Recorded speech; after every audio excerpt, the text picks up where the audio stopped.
भगवान, आज तो चूल्हे से ज्यादा ही धुआं उड़ रहा है। बबीता दीदी, चाय बन गई ता? मुझे भूख लगी है। हाँ पूजा, चाय बन गई, बस मैं अभी देती हूँ। बबीता चारों बहनों को चाय देती है। दीदी, तुझ थाने तो है क्या?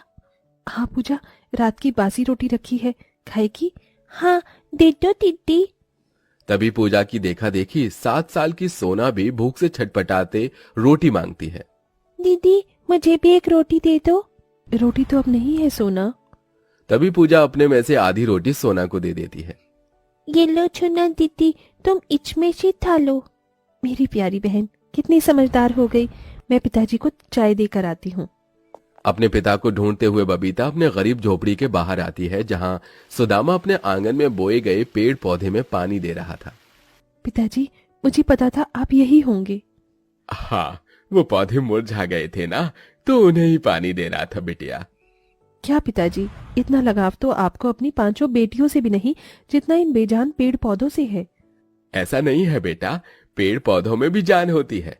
सोचो, अगर इस दुनिया में पेड़ पौधे ही ना हो तो कहां से मिल सकेगा पंछी पखेरू को घर और इंसान को छाया? हाँ, ये कहते हुए सुदामा देखता है कि उसकी झोपड़ी की छप्पर पर लगी बेल में बहुत सारी ताजा लौकी उगी हुई हैं, जिसे देखकर उसका मन खुशियों से भर जाता है। अरे वाह, राम जी की दया से कितनी सारी लौकी उगी हैं।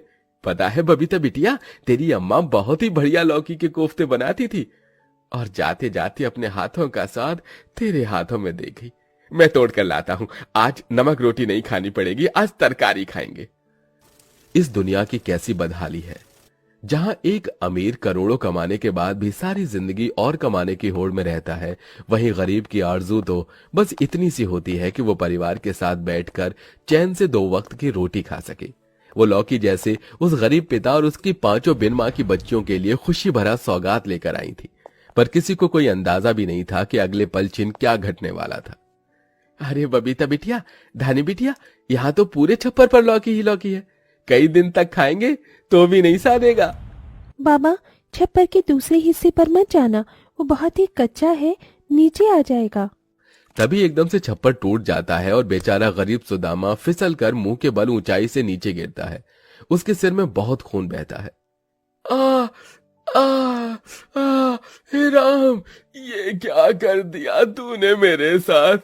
अभी तो मुझे अपनी 5 बच्चियों के लिए जीना था। सुलोचना को छीनकर तेरे जिया को चैन नहीं पड़ा था क्या? मेरे बाद मेरी बच्चियां अनाथ हो जाएंगी।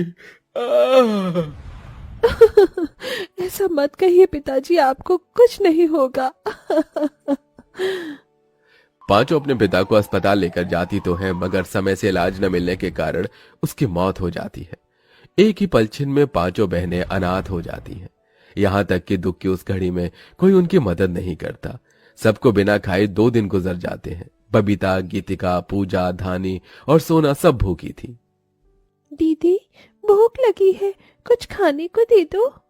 मुझे भी भूख लगी है दीदी। पर मैं तुम्हें क्या दूं बहनों, एक दाना भी नहीं है घर में।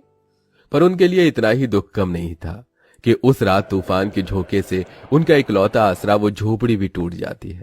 अब 5 बहनें अनाथ, बेघर, बेसहारा, दर दर भटकते हुए जंगल में आ पहुंचती हैं।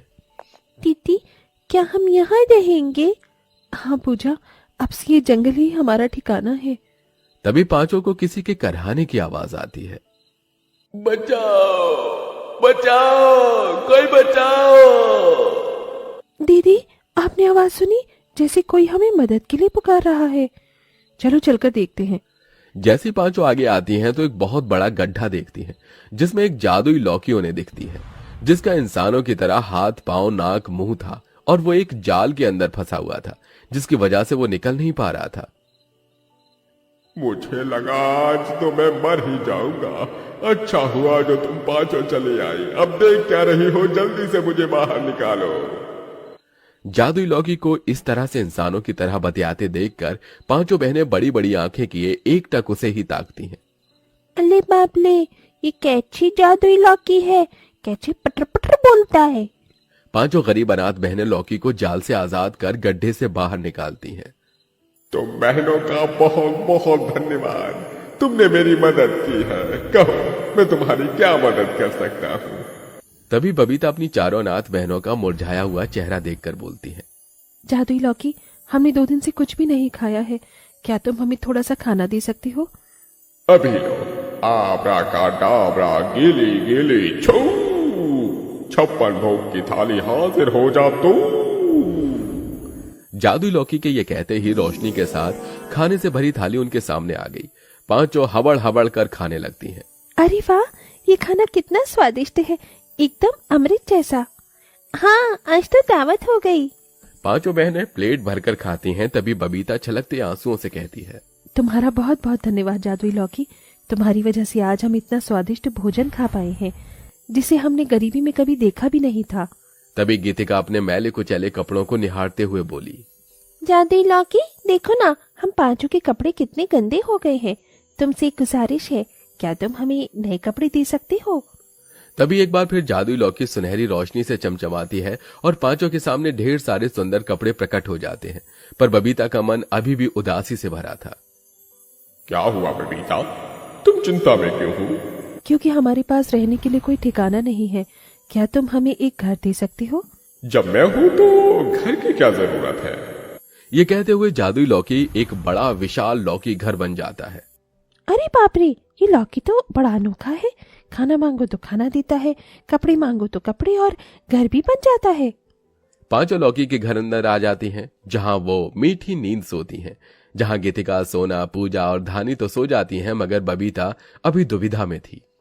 ये जादुई लौकी तो हम बहनों के जीवन में जैसे मसीहा बनकर आया है। काश कि मुझे रोजी रोटी चलाने के लिए कोई काम भी मिल जाता। तभी लौकी घर बोलता है। तुम्हें रोजगार की क्या जरूरत है, जब मैं तुम्हें पैसे दे सकता हूं तो? नहीं लौकी घर, तुम हमारी इतनी मदद कर रहे हो तो ये बहुत है। अगर तुम पैसे दे दोगे तो क्या ही मकसद रहेगा हमारे जीवन का। मैं मेहनत करके कमाना चाहती हूँ और मेहनत की रोटी अपनी बहनों को खिलाना चाहती हूँ। बबीता की बात सुन लौकी घर मुस्कुराया और उसने उसे अपना जादू चलाया। बबीता को लौकी घर के बाहर से कुछ टिमटिमाता हुआ दिखता है। अरे, ये रोशनी कहाँ से आ रही है? बबीता ने बाहर जाकर देखा तो वहां एक पेड़ था जो लाल लौकियों से भरा चमचमा रहा था। अरे, ये लौकियों का पेड़ यहाँ कहाँ से आया? इन्हें मैंने उगाया है, तुम्हें काम की जरूरत थी ना? पर मैंने तो ये बात तुम्हें बताई भी नहीं थी। तभी लौकी घर खुद पर इतराता हुआ मुस्कुराकर बोला।